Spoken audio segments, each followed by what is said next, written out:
प्यारे दोस्तों, आज हम एक ऐसे विषय को लेकर आपके बीच पहुंचे हैं जिस पर विद्वानों के बीच बहस की जरूरत है, गहन चिंतन और मनन की जरूरत है। यह विषय है जातिवाद या कहें जातीय संकीर्णता। दोस्तों, 2 दिन पूर्व 12 नवंबर को हमने नई दिल्ली में पूर्व केंद्रीय मंत्री हुक्मदेव नारायण यादव से जातिवाद पर चर्चा की थी। हुक्मदेव नारायण यादव ने चर्चा के दौरान जातिवाद दूर करने का कुछ शर्तों के साथ सबसे सरल उपाय बताया था, अंतरजातीय विवाह। हमें उस समय नहीं पता था कि इसके अगले ही दिन 13 नवंबर को बिश्नोई समाज के कुछ बड़े नेताओं के बीच चल रहा विवाद ऐसा बड़ा मुद्दा बन जाएगा जहां अंतरजातीय विवाह ही विवाद का केंद्र बन जाएगा। आज एनजेपी इंडिया के मंच पर हम इसी विषय पर बात करेंगे। दोस्तों, आगे बढ़ने से पहले महेश कुमार वैद्य का सादर अभिवादन और हमारे चैनल को लाइक एवं सब्सक्राइब करने की अपील स्वीकार करें। दोस्तों, हम आपको ये बता दें कि बिश्नोई समाज के बीच जो विवाद चल रहा था वो विवाद हुक्मदेव नारायण यादव से हुई हमारी बातचीत से पहले से ही शुरू हो चुका था, लेकिन हमें उसकी जानकारी अगले दिन लगी थी। दोस्तों, कानूनी और सामाजिक दृष्टि से अंतर्जातीय विवाह पूरी तरह सही है। सरकारी स्तर पर भी अंतर्जातीय विवाह मान्य है, इसमें किसी को कोई परेशानी नहीं होनी चाहिए।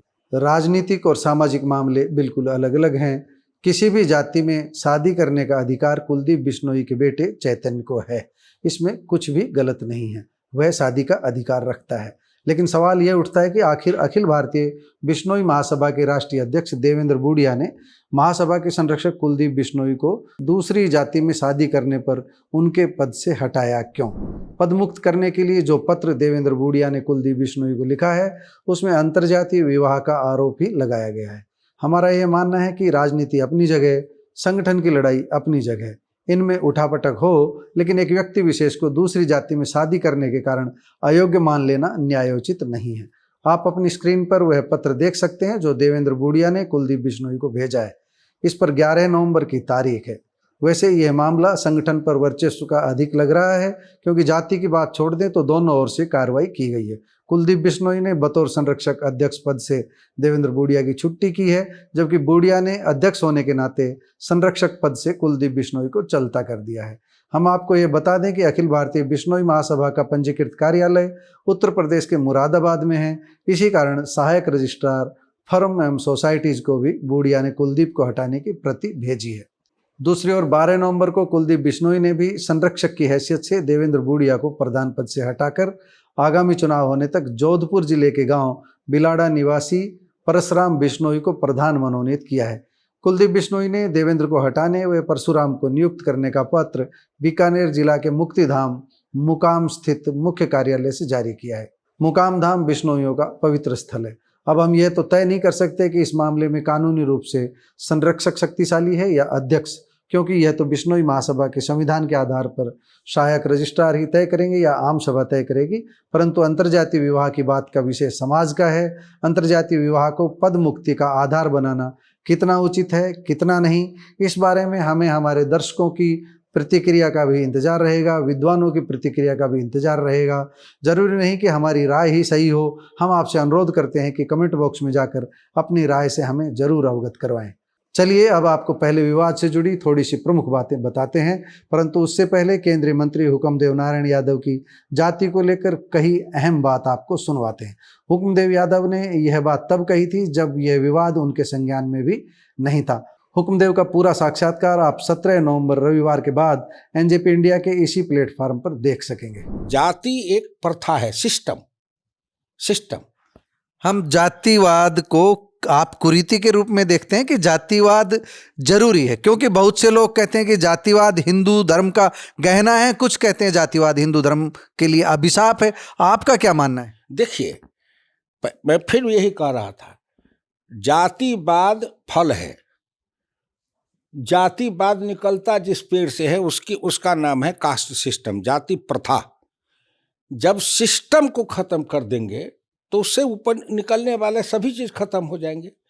तो यहाँ लोग जाति प्रथा के समूल नाश के बगैर ये ऊपर से इलाज करते हैं, लेकिन वो इलाज नहीं को करना चाहते, इसलिए कि कहीं ना कहीं हिंदुस्तान के अंदर सभी समाज में कुछ लोग हैं जो चाहते हैं कि ये जाति प्रथा सिस्टम बना रहे और इस जाति प्रथा सिस्टम के नाम पर उनका साइकोलॉजिकल एक्सप्लॉइटेशन हो या उनका भावनात्मक शोषण हो, मनोवैज्ञानिक शोषण हो, लेकिन जाति के नाम पर उनका हमेशा शोषण हो। खास करके चुनाव के समय में इसमें अगड़े और पिछड़े और दलित आदिवासी में किसी को नहीं छोड़ता हूँ, सब में ऐसे लोग हैं जो चाहते हैं कि जाति बनी रहे, जो हम अपने जात के गरीबों को अपने जात के नाम पर गुलाम बनाए रखें या चुनाव के समय में उनको एक्सप्लॉइट करें और सत्ता अपने हाथ में रखें।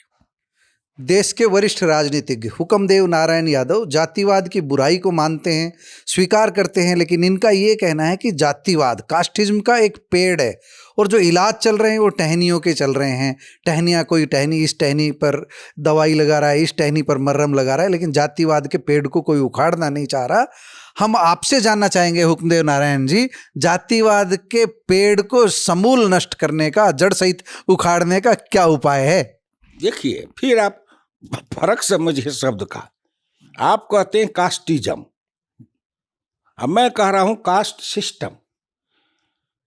हाँ, मैं सुधार लेता हूं, कास्ट सिस्टम की जो हुक्मदेव नारायण यादव कह रहे हैं कि कास्ट सिस्टम का जो पेड़ है उसको काटने की जरूरत है, लेकिन हम जातिवाद कास्टिज्म के लिए लड़ाई लड़ रहे हैं, टहनियों को काट रहे हैं। टहनियाँ कास्टिज्म है और जो कास्ट सिस्टम है वो पेड़ है। अब आप बता दीजिए, जातिवाद का जो मैं अंत की बात कर रहा हूं वो समूल नष्ट कैसे होगा?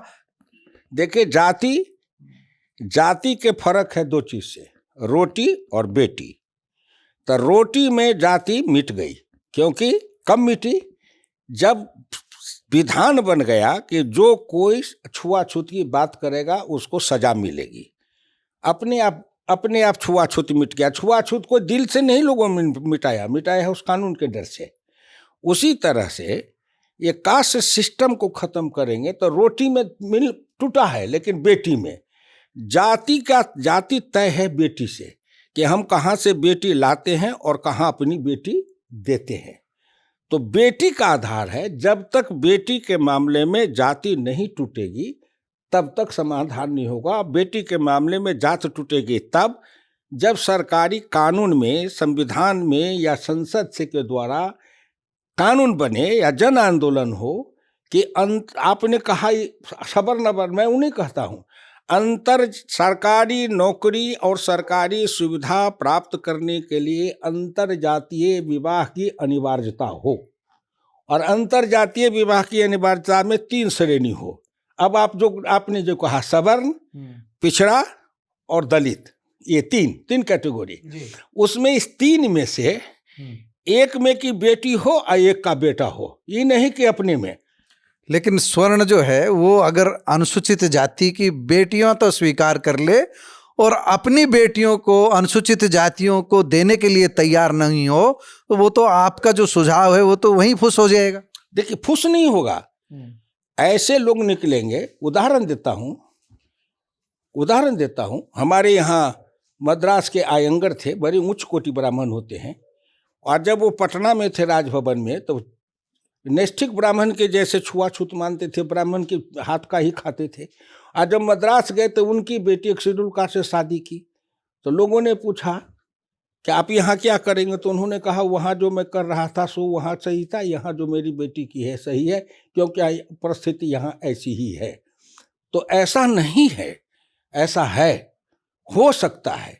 अगर मैंने कहा जिनको सरकारी नौकरी लेना है वो अपने अंतर जातीय विवाह की श्रेणी में सवर्ण, पिछड़ा और दलित 3 कैटेगरी में से एक में से बेटा, एक में से बेटी हो, और उस आधार पर सरकारी नौकरी और सरकारी सुविधा में उन्हीं को प्राथमिकता मिलेगी। ये कानून बन जाए, ऊंची जाति में हो, पिछड़ा में, दलित में, जिनको सरकारी नौकरी चाहिए सो अपना अगर ग्रेजुएट होना जरूरी है तो अपना ग्रेजुएट होते हैं ना लोग। लेकिन मैं ये जानना चाहूँगा आदरणीय हुक्मदेव नारायण यादव जी, जो हम ये सोचते हैं कि दलित, पिछड़ा, अति पिछड़ा, अनुसूचित जाति, ये शब्दावली कितनी जरूरी रह गई है? आज़ादी के 75 वर्ष पूरे हो चुके हैं, हम स्वर्ण जयंती मना चुके हैं, कितनी ज़रूरत है इनकी आज?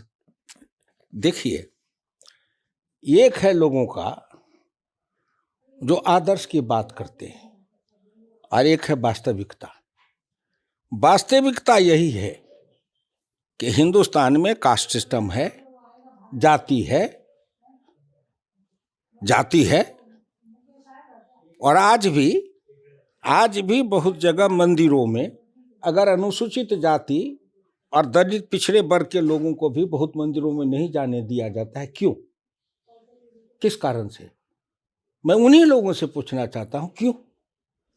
अगर तुम कहते हो कि जाति नहीं है, सभी हिंदू एक है, तो जब सब हिंदू एक हैं तो उनके धर्म स्थल एक हैं, उनके तीर्थ स्थल एक हैं, उनके पूजा स्थल एक हैं, उनके सब एक है और उनके सभी पूजा स्थल तीर्थ स्थलों पर सभी हिंदू जो नाम के हैं उन सभी हिंदुओं को जाने का, पूजा करने का, आने का, बराबरी का अधिकार मिलना चाहिए। तो अगर आप उसमें कहते हो कि ये जाएगा, ये नहीं जाएगा, और फिर कहते हो नहीं एक रहो, तो एक का मतलब क्या हुआ कि एक मालिक मुसलमान रहो, एक गुलाम मुसलमान रहो, एक मालिक हिंदू रहो, एक गुलाम हिंदू रहो, लेकिन रहो हिंदू।